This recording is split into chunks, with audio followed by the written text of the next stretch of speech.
महायुतीमधले जे इतर पक्षांचे कार्यकर्ते ते फोडले जात आहेत, याच्यामुळे ही नाराजी होती का? नेमकं काय झालं?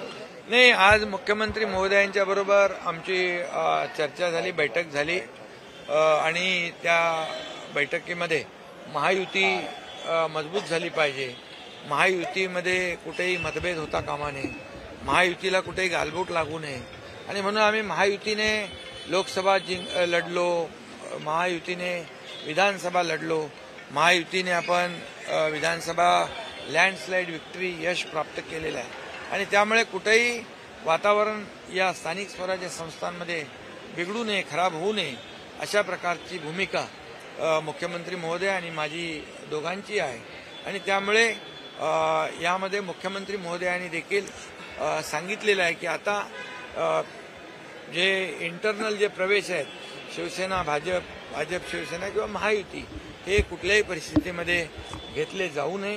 प्रत्येकाने आचारसंहितेचं पालन केलं पाहिजे, म्हणजे आपल्या पक्षाची आचारसंहिता. आणि त्यामुळे मी देखील आमच्या सर्व पदाधिकारी कार्यकर्त्यांना सूचना दिलेल्या आहेत.